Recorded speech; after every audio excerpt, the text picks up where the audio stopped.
আজকে আমরা করব ন্যানোপ্লাস্টিয়া এই হেয়ারে।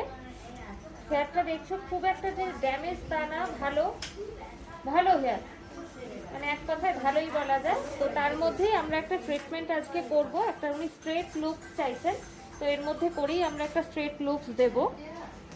আর ট্রিটমেন্ট তো হবেই। আর ওনাকেও একবার দেখাই।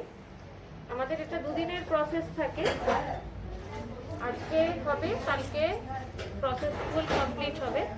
তো এই যে এই হেয়ারের মধ্যেই করবো, আর করার পরেও তো অবশ্যই দেখাবো, শেয়ার করব।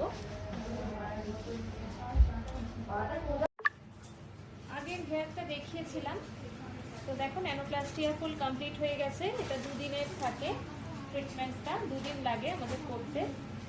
তো এই দেখো রেজাল্ট কীরকম লাগছে। এটা কিন্তু কোনো স্ট্রেটনিং স্মুথনিং না, আমি বারবারই বলে থাকি এটা একটা ট্রিটমেন্ট যেটা 5 থেকে 6 মাস পর পর করতে হয়। এবং বাড়িতে হোম কেয়ার কিন্তু ভীষণ ঠিকঠাক মতন ইউজ করতে হবে, হেয়ারটাকে মেনটেন করতে হবে, তবে গিয়ে হেয়ারটা একটা জায়গা পর্যন্ত থাকবে। বা এই যে জায়গাটায় আমরা এনে দিয়েছি আগের থেকে হেয়ারটা কতটা শাইনি সিল্কি হেলদি একটা ব্যাপার এসছে, স্ট্রেট লুকস এসছে, সেটাকে ধরে রাখবে সেই হোম কেয়ারগুলো। কিরকম লাগছে এবার আমি ফ্রন্টটাও দেখাবো।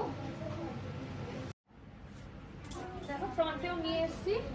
আর অনেকের কোয়ারিজ থাকে ন্যানোপ্লাস্টিয়া করলাম, এরপরে আমার মেনটেনেন্স বলতে কি করতে হবে, এরপরে কি করবে। এরপরে আর কিচ্ছু করতে হবে না। 5 থেকে 6 মাস পর তোমরা ন্যানোপ্লাস্টিয়া আরেকবার করবে, যেটা ট্রিটমেন্ট, এবং বাড়িতে হোম কেয়ার ইউজটাই এর মেনটেনেন্স।